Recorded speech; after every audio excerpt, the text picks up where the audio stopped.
नमस्कार, मैं हूं संगीता गौड़। स्वागत है आपका मर्द हिंद 24 न्यूज़ पर। आप देख रहे हैं रात 8 बजे की देश दुनिया की खबरें विस्तार से।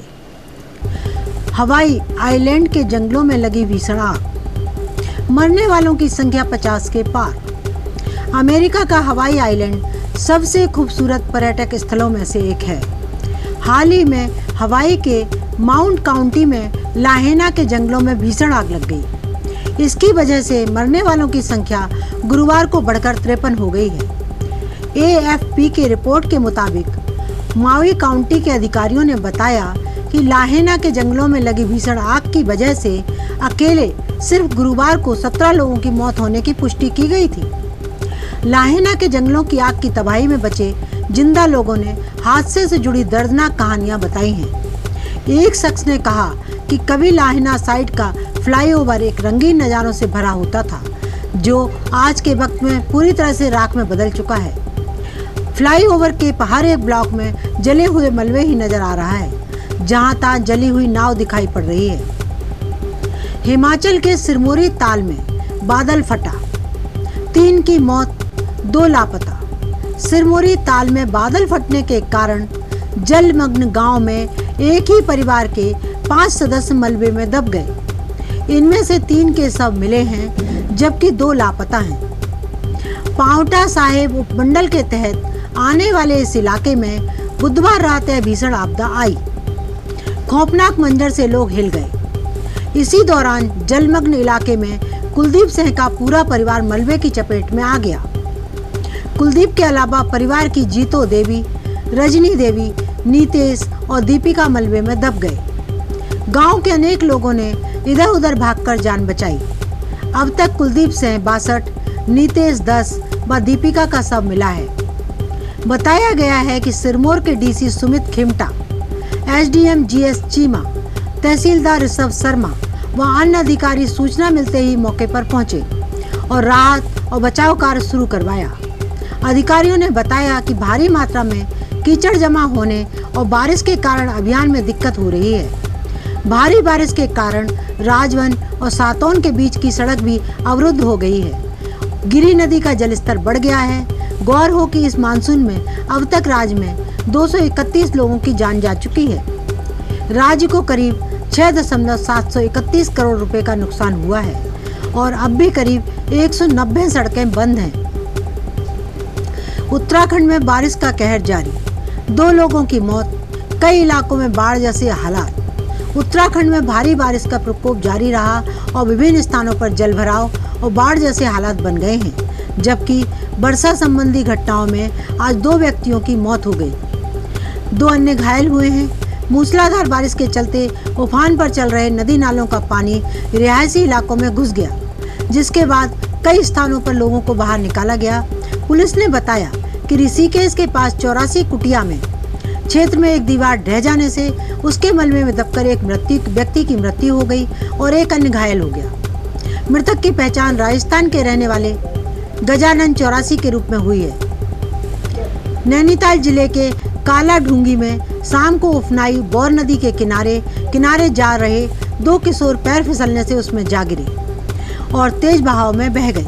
नैनीताल के जिला आपदा प्रबंधन अधिकारी शैलेश कुमार ने बताया कि सूचना मिलने पर तलाशी अभियान चलाया गया है, जिसमें नितिन तिवारी 15 का शव बरामद हुआ, जबकि उसके चचेरे भाई पंकज तिवारी 15 को सकुशल बाहर निकाल लिया गया है।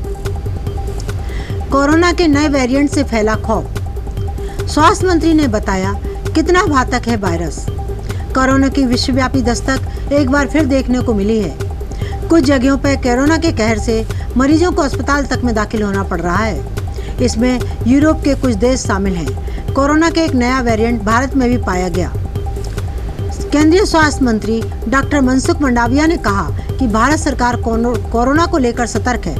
उन्होंने कहा कि नए वेरिएंट पर सरकार की पैनी नज़र है। डॉक्टर मनसुख मंडाविया ने कहा कि हमने जीनोम सीक्वेंसिंग बंद नहीं की है। सीक्वेंसिंग के दौरान करीब 250 से कोविड के वेरिएंट और सब वेरिएंट मिले हैं। डॉक्टर मनसुख मंडाविया ने कहा कि ब्रिटेन में पाए गए नए कोरोना के वेरिएंट का पहला केस भारत में भी मिला है। इसके बारे में हम अध्ययन कर रहे हैं। उन्होंने कहा, यदि मौजूदा हालत को देखें तो भारत में कोरोना वायरस संक्रमण पूरी तरह से कंट्रोल में है। बावजूद इसके इस महामारी का खतरा टला नहीं है। उन्होंने कहा कि सरकार की कोशिशें बदस्तूर जारी हैं और नए वेरिएंट को लेकर फिलहाल बहुत अधिक चिंता करने की जरूरत नहीं है। उन्होंने कहा, कई वायरस समय समय पर अपना रूप बदलते रहते हैं। चीन में समलैंगिक संबंध बनाने से फैल रहा खतरनाक संक्रमण। कोरोना के बाद आई नई महामारी।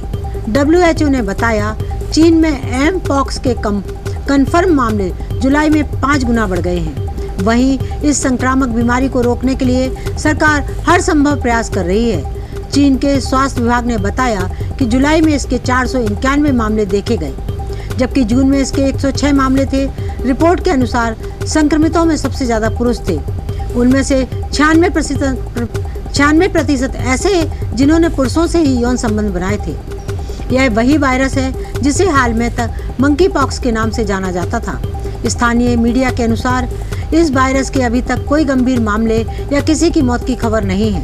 वहीं WHO ने मंकी पॉक्स पर कहा है कि ये वैश्विक आपातकाल नहीं है, लेकिन चीन में इसे कम करने की अधिक कोशिश करने की सलाह दी है।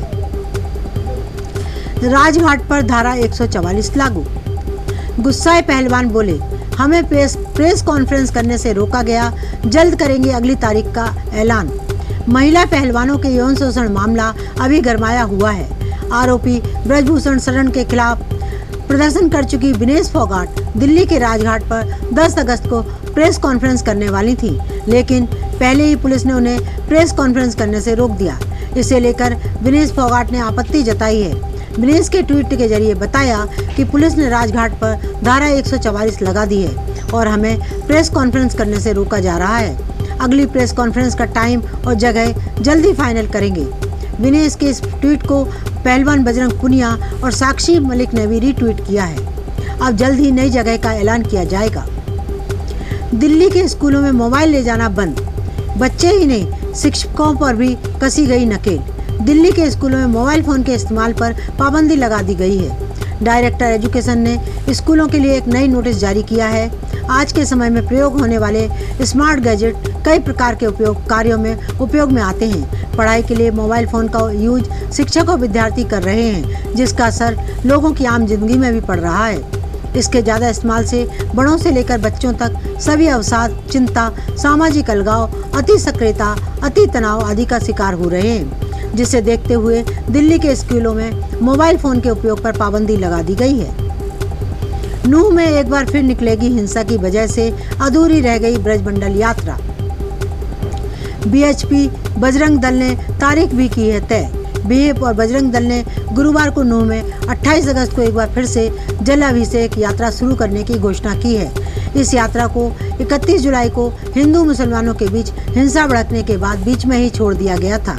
बता दें कि हरियाणा के मुस्लिम बहुल नूंह जिले में 31 जुलाई को विश्व हिंदू परिषद की ब्रजमंडल शोभा यात्रा पर भीड़ द्वारा हमला करने के बाद भड़की सांप्रदायिक हिंसा में 2 होमगार्ड और 1 इमाम समेत 6 लोगों की मौत हो गई थी। 88 लोग घायल हो गए हैं। गुरुग्राम में भी छिटपुट हिंसक घटनाएं दर्ज की गई थी। नूंह के डिप्टी कमिश्नर धीरेन्द्र खड़गटा और नूंह के पुलिस अधीक्षक नरेंद्र बिजारनिया ने कहा कि इन्हें इस यात्रा के लिए अभी तक कोई आवेदन नहीं मिला है। अधिकारियों ने कहा कि प्रशासन यात्रा की अनुमति देने पर निर्णय लेने से पहले यात्रा की तारीख के करीब की स्थिति को देखेगा। बीएफ गुरुग्राम के अध्यक्ष अजीत सिंह ने कहा कि 31 जुलाई को यात्रा में 3500 से अधिक लोग शामिल हुए थे, लेकिन 28 अगस्त को इससे कहीं अधिक लोग शामिल होंगे। हमने अपनी ताकत और उपस्थिति दिखाने के लिए हरियाणा, उत्तर प्रदेश, राजस्थान और गुजरात से अपने कार्यकर्ताओं को यात्रा का हिस्सा बनने के लिए आमंत्रित किया है। हमारा हिंसा पैदा करने का कोई इरादा नहीं है, लेकिन इस बार हम पूरी तरह तैयार रहेंगे। दिल्ली एलजी ने गुटखा तंबाकू पर प्रतिबंध 1 साल के लिए और बढ़ाया। आदेश जारी। दिल्ली के उपराज्यपाल बीके सक्सेना ने गुरुवार को राष्ट्रीय राजधानी में तंबाकू से जुड़े उत्पादों के निर्माण और बिक्री पर प्रतिबंध को 1 साल की अवधि के लिए बढ़ा दिया है। एक अधिकारी ने जानकारी दी है। एक अधिकारी ने कहा कि उपराज्यपाल ने संविधान के अनुच्छेद 239 AA4 के तहत जानकारी प्रदान की गई। अपनी शक्तियों का उपयोग करते हुए सार्वजनिक स्वास्थ्य के मुद्दे को अत्यधिक महत्व देते हुए राष्ट्रीय राजधानी में ओरल कैंसर के मामलों की बढ़ती संख्या के मद्देनजर तंबाकू के उत्पादों, गुटखा, पान मसाला पर प्रतिबंध लगाने के आदेश जारी किए हैं। उपराज्यपाल ने यही भी निर्दिष्ट किया कि यह बच्चों और युवाओं को प्रभावित कर रहा है और भविष्य की पीढ़ी के लिए इस खतरे को रोका जाना चाहिए। उन्होंने इस बात पर जोर दिया कि अधिसूचना को सख्ती से लागू करने की जरूरत है और शहर में परिवर्तन के प्रति कोई भी उदासीन रवैया बर्दाश्त नहीं किया जाएगा। हिंडन में उफान से नहीं आएगी बाढ़। सिटी फॉरेस्ट में नदी पर बनेगा नया पुल, 6 करोड़ का आएगा खर्च। हिंडन नदी के किनारे बने सिटी फॉरेस्ट में बने लोहे के पुल के स्थान पर कंक्रीट का नया पुल बनेगा। सिंचाई विभाग और GDA दोनों मिलकर इसकी रूपरेखा तैयार करेंगे। इस पर करीब 6 करोड़ रुपए का खर्च आने की संभावना है।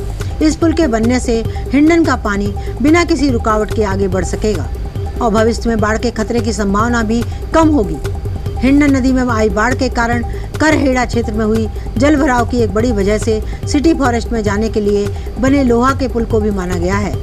राजनगर एक्सटेंशन वाली सड़क से इस पुल के जरिए सिटी फॉरेस्ट में प्रवेश किया जाता है।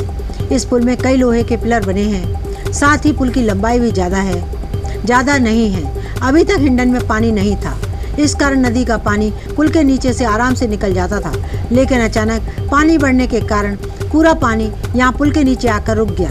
पीछे से पानी के साथ आई जल कुंभी इस लोहे के पुल पर आकर फंस गई। इससे पानी का बहाव रुक गया और वह पीछे की ओर फैल गया। जानकारों को कहना है कि यदि सिटी फॉरेस्ट पर लोहे का पुल नहीं बना होता तो हिंडन का पानी नहीं रुकता और न ही करहेड़ा क्षेत्र में बाढ़ का पानी घरों तक पहुंच पाता। इसके मद्देनजर अब जिला प्रशासन इस पुल के स्थान पर नए सिंगल पिलर वाले पुल का निर्माण कराने की योजना बना रहा है। इसके लिए सिंचाई विभाग और GDA ने DPR तैयार कराने के लिए कहा गया है। इस पुल को अगले 50 साल की योजना के हिसाब से बनाए जाने की योजना है। धन्यवाद। आप देश दुनिया की ताज़ा खबरें देखने के लिए हमारी वेबसाइट www.mardahind.com को लॉगिन कर सकते हैं। आप हमें फेसबुक और इंस्टाग्राम पर भी फॉलो कर सकते हैं। नमस्कार। इसी के साथ मुझे दीजिए इजाज़त। कल फिर हाजिर होंगी नई खबरों के साथ।